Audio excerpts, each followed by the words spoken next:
Hey there, in the car again, doing another video. This time I got in the shade a little bit, have a little bit better lighting. On the go felting, part 3, right? So, in my first video, I was actually starting a doll that has different joints, right? And so, I wanted to show something different because so the felt I was using was $3 a sheet, a little bit more expensive. This you can get 50 cents to, uh, on sale. Like I was mentioning in video 2, you can get on, uh, 23 cents on sale. But what I wanted to show is the progression and some of the techniques I was using from video 2. Now, in video 2, I was showing the blending techniques. The top here. This was open in video 2, and then we covered it up. Then I was showing this arm, right? Wrapping the arm, felting it, and so and I also talked about this parachute cable that I was using as a skeletal structure. It runs actually through the entire doll here, and what I was doing was showing you that this material right here is a 50 cents a sheet, right? This parachute cable, you get a whole pack for $7, right? You can make something homemade for your friends, your family, your loved ones, or sell them on Etsy, whatever. And it doesn't have to be, amazingly over expensive. It doesn't have to have just the material costs that need to be super high. I'm just using these red clover felting needles that you get like this. Pick them up at any craft store. And this whole thing, I mean, obviously the effort you have to put in is time. And you can tie these tighter. A lot of times I give a lot of slack on some of these just so I'll have room to work with it if I need to put more things in or work around it. But that's always subjective. It's always up to the creator, whoever, whatever you value. But what I did in the video before this one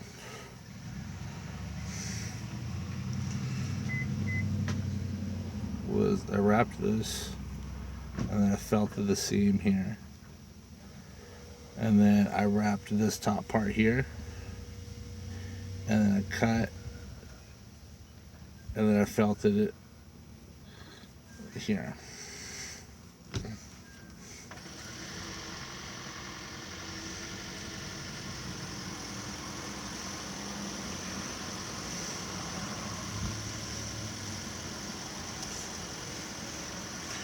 And you see I kind of left this section open here. You'll see a little bit of the batting here and still exposed. But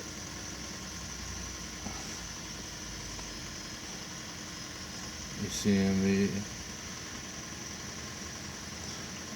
the core batting, felted it into the generic shape that I wanted, and then I'm going to wrap it in the baby blue eco felt. And you can see the blending techniques on top of that here, right? A lot of these are folded pieces overlapping each other. The ear from yesterday, all taken care of. You can see felted the exposed ear from it was from the last video. And then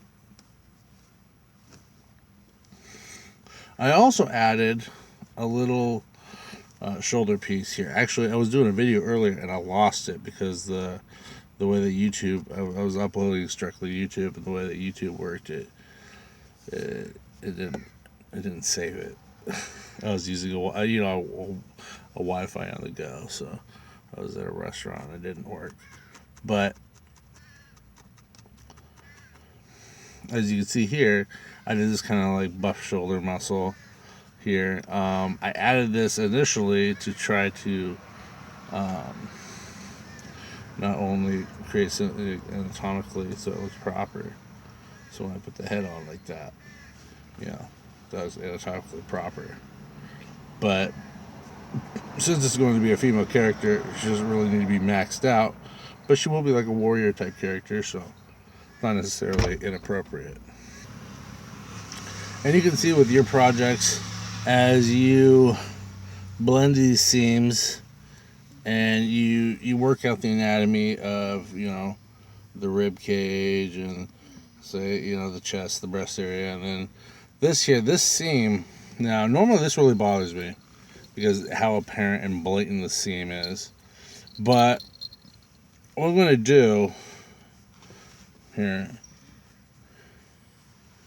if I can get in a good spot here, is show you how I blend them. Like, I just kind of go and work the lines towards each other. Now usually the side that overlaps, now you can see in the seam, this side of the felt overlaps this side of the felt.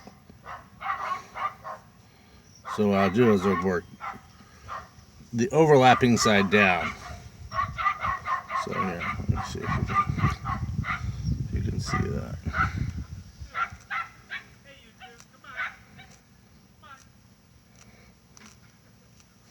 Now, and because this is, like I said in the last video, this is the eco felt. It is the polyester recycled material for that friend or that customer who loves saving the environment. I mean, you even have them in the grab machines now. They have 100% recycled toys. All right. See the seam? It can get better if you use the felt, like the blending technique here. A lot of it is gently just working across like this and keeping the needle straight. Don't bend the needle, you'll break it immediately, but keep that needle straight. Gently work it here across, and I'll do a time jump. I'll show you. All right, ta-da! Okay, so what I did here is took a little time to blend this line more, so it's not necessarily one side overlapping the other. It's more of just like a smooth scar. If I can, there you go. So you can see it more like that better. It's strong. It holds up. It's not gonna fall apart. It's felted strong.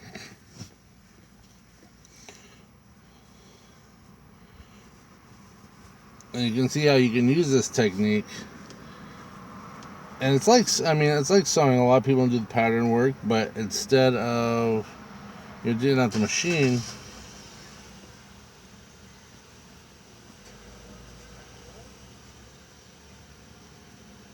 you're just patchworking the doll. Yeah. Alright. So just like the last video where we wrapped up this arm, we're going to be wrapping up this arm. And the technique is the same. Get the arm piece, and you kind of gauge how much felt you're going to need. And then once you kind of assess how much felt you'll need, you just wrap it up, tack it on.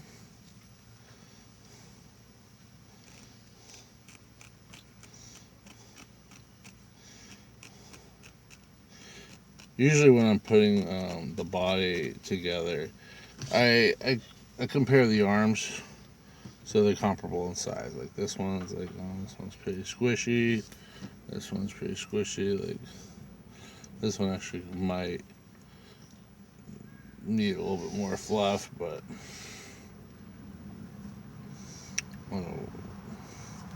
if that ever happens, like if you're building it and you feel like, oh, this one's not as, you know, substantial.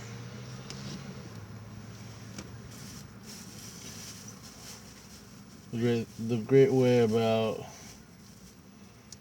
using this fluff is like it's really cheap. Because it's really cheap, like you can use it to if you fill it like the bulk.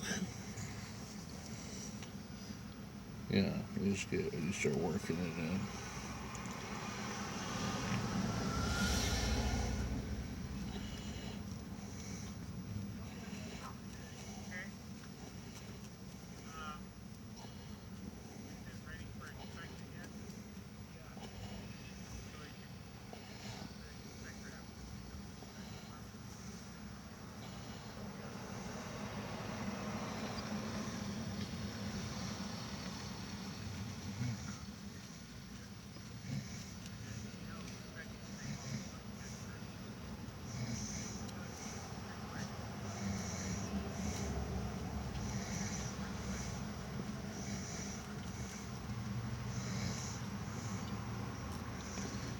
I don't know if you can see that, but I just tacked on an extra amount of fluff to give it a little extra thickness to it. This stuff will all compact down, you know, as you're felting it in. And there's multiple ways of doing this. This was just one way I wanted to show the arms, the legs, how you can like connect them all together. And you can make between these spaces here, you can make this much tighter. It doesn't have to be as loose as I've made it here, because she ends up actually kind of just ragdolling, right? Like the character just is just like, and you might not want that specifically for yours. You can make it much tighter. There's different knot styles you can do that will just make each joint like, you know, just really, I mean, play with it, you know, look into it, and as you creating, you know, see what works best for your specific project. For this one, I'm doing this ragdoll technique, ragdoll style. But for other ones, I keep a series of doll joints from Derice, and use these. I'll show you how to do it with the wool. I think it works better with the wool, period. But either way, because well, what you want to do is you want to be able to hold it tight. Like you want the materials to be able to hold tight, and when you punch a hole in it, you want it to degrade, and wool is very strong with that. A lot of the synthetic fibers are very easily, like they just fall, they start to fall apart. So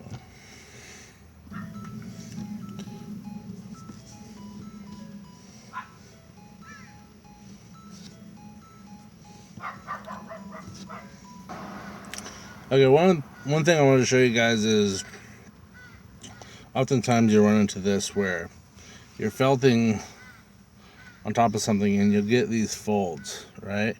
And if you just felted them in, you'd have these big old folds like that and like that. Now, what I do is get the little scissors, make a quick snip, right? Like this. Make a quick snip, right? And then this will allow you to just fold it in on each other and felt it cleaner.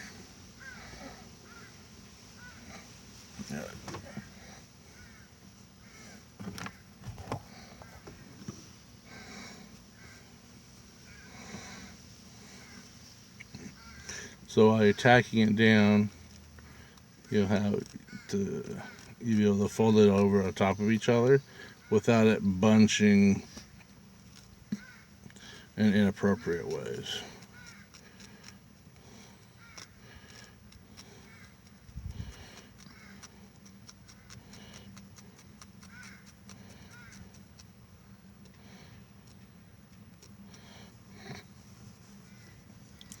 And when you get these kinds of folds, like right here,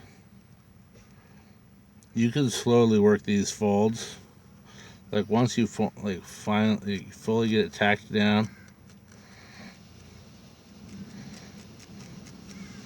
and you be real careful with it, you kind of give it a little pinch, and you carefully, tack down the bulging locations. So like this one, how it's bulging out. This doesn't look good. You're coming from the other direction, and you kind of deflate it from the area where it's bulging. You're coming from the other side, and you slowly deflate it. And you can push it down in.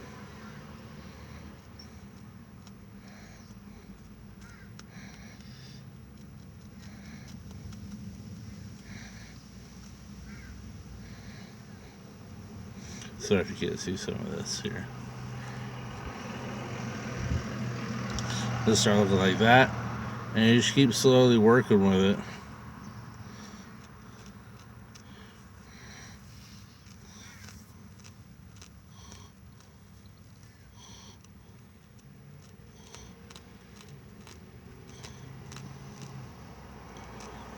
Like so.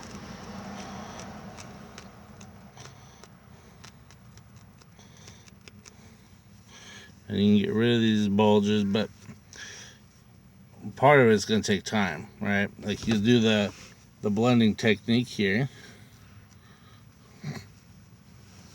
So the sun wants to hit right in the spot that I'm trying to show you. But see, you do the blending technique here and you blur the line with the felting technique. Keep the needle straight.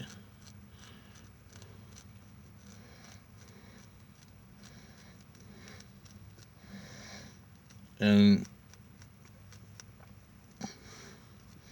you do that on this crease here. You kind of like minimize it to a degree, and you pull up the fibers from underneath and you bring them up. And then you cross over the top fibers.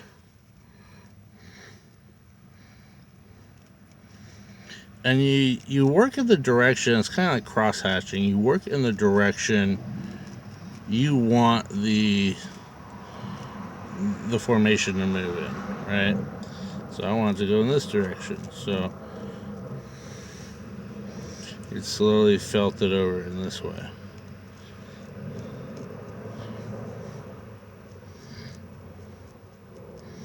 And that's like these blending techniques. Like the more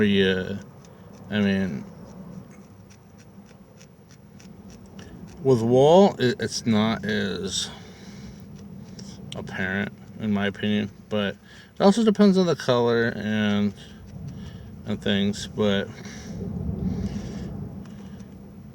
either way, it's gonna kind of look like a little bit of a,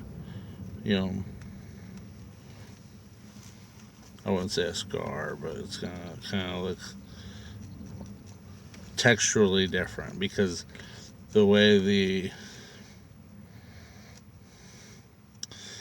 material, you're basically stretching it, right? So it's gonna have this like stretched kind of feel to it. And it's gonna have these fibers that look like they've been fuzzied up.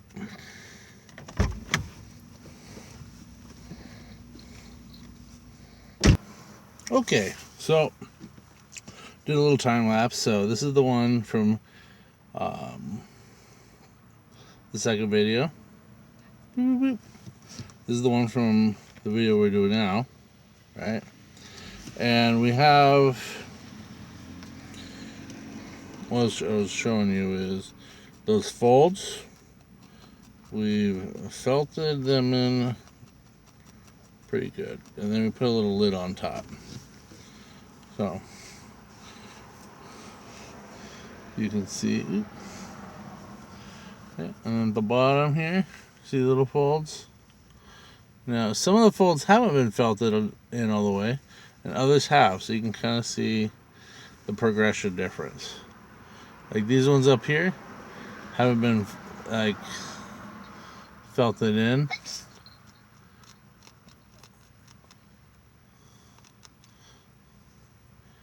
But this one over here has been. Right? So this was a fold that I was showing you a couple seconds ago. And now it's not as noticeable, it's not as bad. But so you can see how it's coming along. See?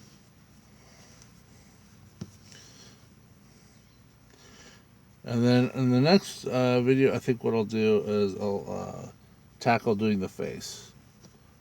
And so, stay tuned for that. And thanks for sticking with me and watching the videos. I appreciate you checking this out. And I hope it helps you like in your crafting. Like you actually have a good time with it. It's pretty fun.